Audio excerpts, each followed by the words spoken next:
Baik, Assalamualaikum warahmatullahi wabarakatuh. Pada kesempatan pada kali ini, saya akan mempresentasikan hasil review hasil review artikel yang saya jumpai mengenai A System Dynamics Simulation Model of Steel Supply Chain yang dipublis oleh Elsevier pada Maret 2002 di negara Iran.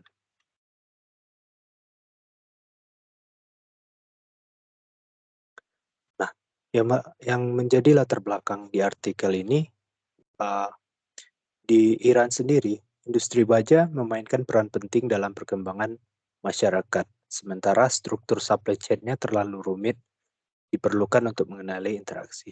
Dalam sistem produksi industri baja yang memiliki banyak input dan output penggerak, perilaku sistem berubah secara non-linear dan umpan balik ekstensif terjadi dalam sistem.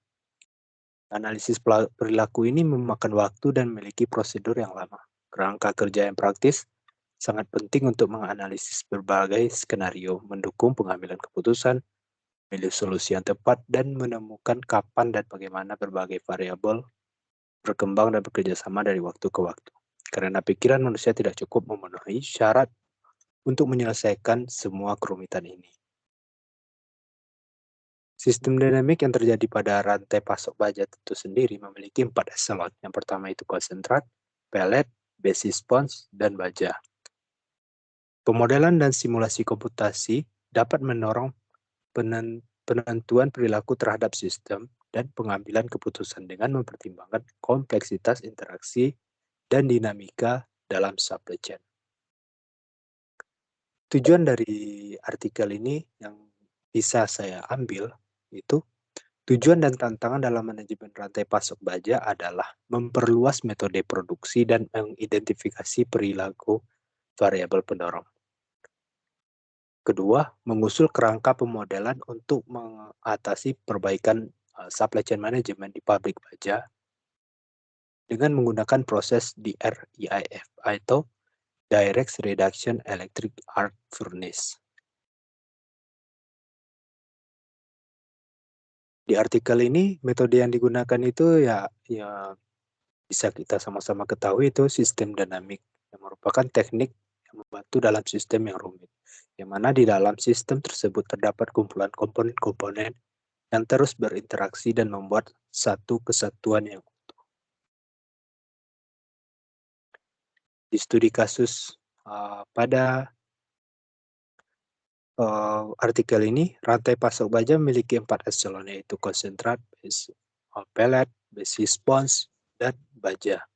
Proses produksi secara cash base dimulai dari menyuplai 7,2 MT tahun biji besi dengan kadar 52% dari 3 tambang yang berbeda, hingga memproduksi konsentrat 4 MT per tahun dengan kadar 68%. Tingkat pemulihan konsentrat besi adalah sekitar 55%. Selanjutnya membuat pellet 2,5 MT per tahun dengan besi 68% dan rasio konversinya itu 62%. Tahap ketiga, menghasilkan 1 MT tah per tahun besi spons di pabrik di air dengan kadar 85%. Di sini sekitar 2 ton pellet diperlukan untuk membuat setiap ton besi spons. Pembahasannya ini, model dibagi menjadi 2 tahap. Pertama, diberikannya causal loop diagram umum untuk rantai pasok baja, tipikal untuk menggambarkan struktur umpan balik dari rantai pasok baja yang dapat memetakan dengan cara apa sistem dipengaruhi secara dinamis oleh interaksi semua variabel. Yang kedua, stock flow diagram mengeksplorasi analisis skenario dan tren dinamika rantai pasok baja. Ini dapat membantu mempertimbangkan dampak dari variabel penting seperti pasokan dan kadar biji besi, biaya, termasuk energi, bahan baku, limbah, upah, pemeliharaan, dan lain-lain pada produksi. Selanjutnya itu ada biaya total dan keuntungan marginal melalui simulasi stokastik dan pengujian skenario. Dari proses produksi baja ini kita melihat biji besi adalah bahan baku utama dalam pembuatan baja.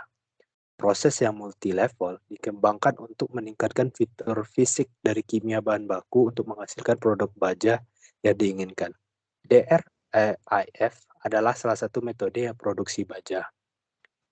Produksi baja itu sendiri dengan metode DRIF dimulai dengan pemasok biji besi dan kemudian melakukan pengayaan atau konsentrat aglomerasi atau pelletizing, pembuatan besi, dan terakhir pembuatan baja. Nah, di sini kita melihat causal loop diagramnya ini.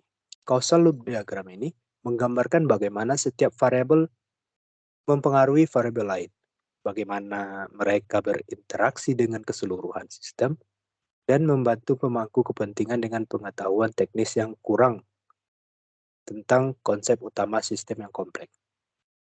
Di causal loop diagram ini terdapat causal plus dan minus.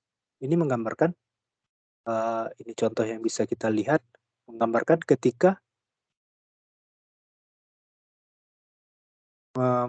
ketika produksi meningkat, pesanan akan memuaskan dan berkurang untuk sementara waktu. Akibatnya permintaan akan berkurang. Gitu. Di sisi lain, ketika permintaan itu menurun, keinginan untuk berproduksi mulai turun. Dengan demikian, inilah menyebabkan penurunannya produksi. Begitulah dari causal loop diagram ini menjelaskan dari segala sistem yang ada di dalam prosedur produksi baja itu sendiri. Proses dan hasil simulasi yang telah dilakukan oleh penulis, ada banyak variabel sebab akibat dalam model causal loop diagram. Kerangka pemodelan ini diimplementasikan dalam kompleks produksi baja melalui simulasi stokastik.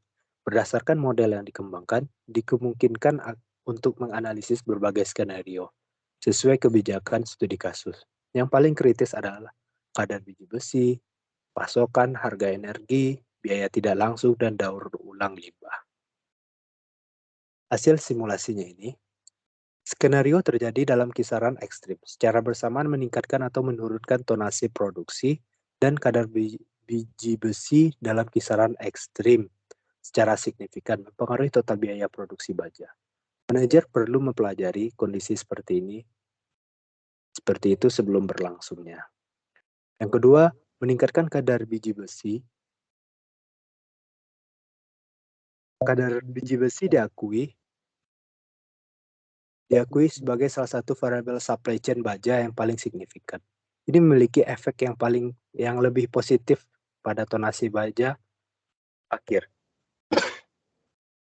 dan total biaya produksi baja daripada variabel lainnya. Yang selanjutnya itu menggunakan kembali bahan limbah supply chain baja. Implikasi kebijakan penghapusan subsidi energi meningkatkan harga energi domestik hingga harga ekspor menghasilkan peningkatan yang signifikan dalam total biaya produksi baja. Secara dramatis menurunkan keuntungan marginal. Yang terakhir, akuisisi tambang biji besi. Dalam hal ini, biji besi dipasok langsung dari beberapa tambang yang ada.